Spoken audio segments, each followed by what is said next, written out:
রাজ্যের বন্যা পরিস্থিতিকে জাতীয় বিপর্যয় ঘোষণার দাবি জানালেন প্রদেশ কংগ্রেস সভাপতি আশিস কুমার সাহা।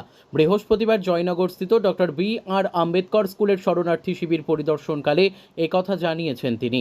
এদিন প্রদেশ কংগ্রেসের পক্ষ থেকে শিবিরে কিছু ত্রাণ সামগ্রী তুলে দেওয়া হয়। এদিন তিনি বলেন, বন্যা দুর্গতদের যথাসম্ভব প্রশাসনের সহায়তা প্রদানের করা হবে।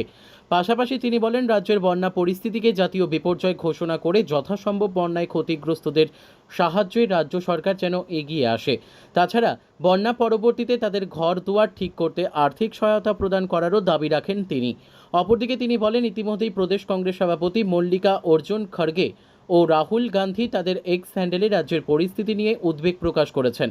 এটার সম্মুখীন হয় তো প্রশাসনের কাছে আর্জি জানাবো যতটা সম্ভব তাদের পাশে দাঁড়ানো, তাদের খাওয়া খাদ্য, পরবর্তী সময়ে তাদের যে ঘর যেগুলি বৃষ্টিতে এখন ডুবে আছে, ন্যাচারালি জিনিসপত্র নিয়ে বেরিয়ে আসতে পারেনি। তো আমি মাননীয় মুখ্যমন্ত্রীকে একটা চিঠি দেব আজকে। আমি গতকালকে, আপনারা তো জানেন যে আমাদের সর্বভারতীয় সভাপতি খার্গে সাহেব এবং রাহুল গান্ধীজি ত্রিপুরার মানুষের জন্য ওনারা টুইট করেছেন।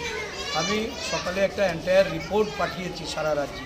লক্ষাধিক মানুষ যারা জলে ক্ষতিগ্রস্ত, এই ব্যাপারে হাইকমান্ডের তরফ থেকে উদ্যোগ নেওয়া। তো ওনারা কেন্দ্রীয় সরকারের সঙ্গে টেক আপ করবে।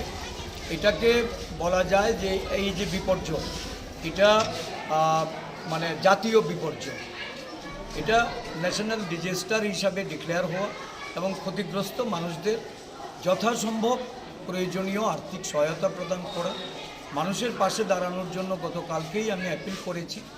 রাজ্যবাসী যারা বিভিন্ন সংস্থা, বিভিন্ন মানে ব্যক্তি বিশেষে যেন সাধারণ মানুষের পাশে গিয়ে তাদেরকে দুর্গতদের সাহায্যার্থে তারা কাজে নামেন।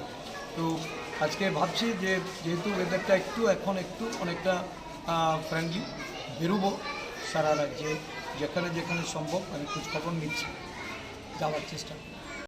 Bureau report, news daily Bharat.